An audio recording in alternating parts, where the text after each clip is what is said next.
हो ना वजीर आज़म। आपके इलेक्शंस गलत है तो इन्होंने अपने इलेक्शंस में धांधली की।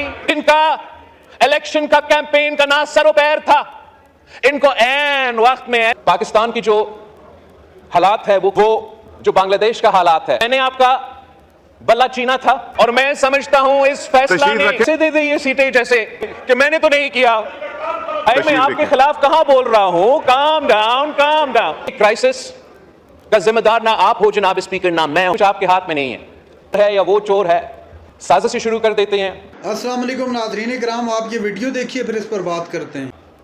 हम जिस काम के लिए हम इधर आते हैं वो हम पूरा नहीं करते।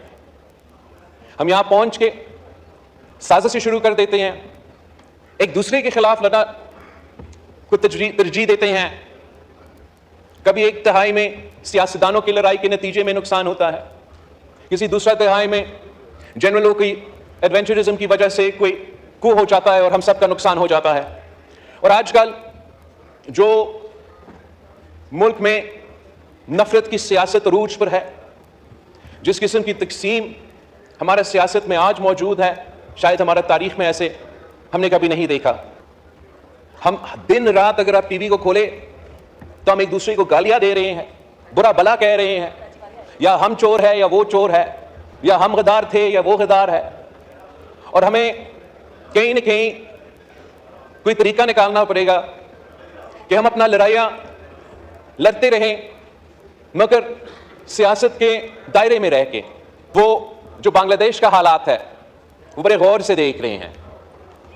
अब देखे जो एहतजाज वहां शुरू हुआ, वो उनका फौज में जो शहीद हुए थे उनके कोटा के ऊपर एहतजाज, फौज में उनके जो जंग था उसमें उनके शहीदों के कोटा के ऊपर कि ये ना हो। उस कोटा को 2018 में शेख हसीना वाजिद ने खत्म की थी खुद, और उनकी अदालत ने बहाल कर दी। तो एहतजाज शुरू हुआ, एहतजाज रुक ना सका, और उसमें पूरा दुनिया ने देखा किस तरीके से हसीना वाजिद साहिबा, जिसने अभी अभी इतना बड़ा फतह हासिल करके इलेक्शन जीती थी, ओहदा छोड़ना पड़ी। तो पूरी रीजन को इन इवेंट्स को देख के ये सोचना चाहिए कि हमें अपने अवाम के असल मसाइल की तरफ तरजीह देना चाहिए। पाकिस्तान की जो हालात है वो कोई ऐसे हैं जनाब स्पीकर कि कुछ आपके हाथ में है, कुछ आपके हाथ में नहीं है। जब डैम बनाने की बात आता है जनाब स्पीकर, टमाटर और समोसा की कीमत तय करने की बात आती है जनाब स्पीकर, तो आइन और कानून पत्नी कहां चला जाता है। जब इंसाफ की बात आती है तो आइन और कानून को फैसिलिटेट करना चाहिए, हमारा मुल्क में एक रुकावट बन जाता है। यहां पाकिस्तान की सियासत में एक स्टॉर्म इन टी कप को एक फुल ब्लोन कॉन्स्टिट्यूशनल क्राइसिस में तब्दील किया जा रहा है। और ये क्राइसिस का जिम्मेदार ना आप हो जनाब स्पीकर, ना मैं हो, ना वजीर आजम, ना इस हाउस में कोई बैठा हुआ शख्स। This is a crisis of the judiciary, by the judiciary and for the judiciary. अब कायदे इस इख्तिलाफ से पूछे, क्या मैंने आपका बल्ला चीना था? क्या मैंने आपको कहा कि आपके इलेक्शंस गलत है और इसके नतीजे में जनाब स्पीकर मैंने इनका तकरीर को जी तशरीफ रखें, वो वाइंड अप करने आप रिस्पॉन्ड करें। भाई मैं आपके खिलाफ कहां बोल रहा हूं? Calm down, calm down. कायदे इस इख्तिलाफ साहब, मैं बोलने तो दे।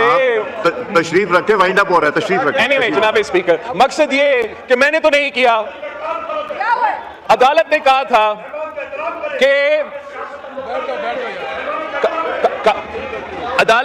था कि ये तो इन्होंने अपने इलेक्शंस में धांधली की, जिसकी वजह से इनको ना निशान मिलेगा और ये ना जमात रहेंगे। ये फैसला मैंने ना आपने नहीं सुनाया, इन्होंने सुनाया। और मैं समझता हूं इस फैसला ने, रखे वाइंड अप कर रहे हैं, मैं वाइंड अप ही कर रहा हूं।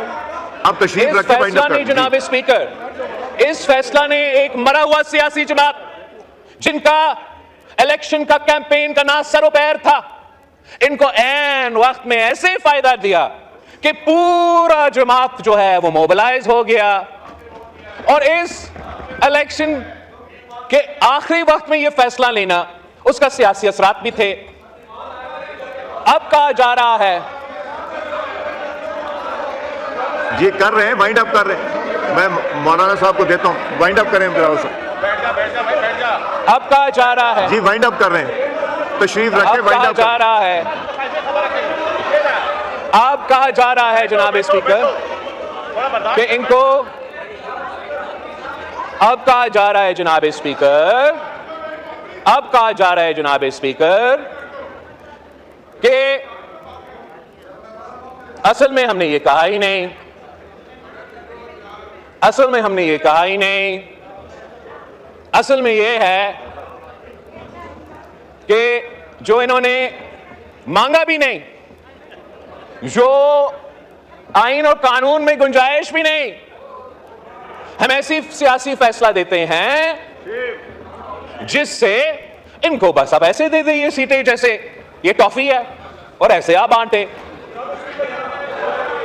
जनाब स्पीकर, जी तशरीफ रखें, वाइंड अप हो रहा है। जब तक जी बिलावल साहब वाइंड अप कर रहे हैं, आईन और कानून के मुताबिक नहीं चलेगा। यहां मौजूद तमाम सियासी जमातों को इतना ही कहना चाहूंगा कि हम जहां तक इलेक्शन के दौरान सियासत की जो गर्मो गर्मी है इस पॉइंट तक लेकर आ जाते हैं कि नफरत और तकसीम की सियासत नजर आ रहा है।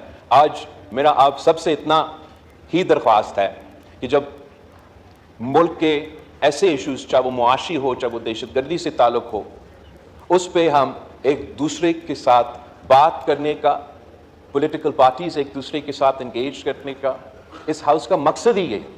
इसका ये नहीं मतलब कि हम दोस्त है या साथी है या हमने अपने मंशूर से कोई हट के काम किया है, लेकिन अगर हमारा मशवरा होगा, अगर हम आपस में बातचीत करेंगे, तो चाहे हम अपने मुआशी या लॉ एंड ऑर्डर सिचुएशंस का मुकाबला कर रहा हो या इस हाउस का, हम सब सियासतदानों का स्पेस की बात हो, तो मैं 100% इस बात पे यकीन करता हूं कि हमें इतना सलाहियत है कि हम बेयर मिनिमम कंसेंसस बना के इस शहर को, हमारा सियासत को जो इस वक्त डिसफंक्शनल बन चुका है, उसको फंक्शनल बना सकेंगे। थैंक यू जनाब। मौलाना फजल रहमान। नाजरीन कराम, आपने वीडियो देखी। बिलावल भुट्टो जरदारी ने धांधली का एतराफ़ किया, कहा कि इलेक्शन में धांधली हुई और तहरीक इंसाफ से भला हमने नहीं छीना बल्कि अदालत ने छीना। अदालत पर तनकीद की। बिलावल भुट्टो जरदारी ने शहबाज शरीफ पर भी तनकीद की, कहा कि इस मुल्क में इस्तेकाम अगर चाहते हैं तो तमाम सियासी पार्टियों को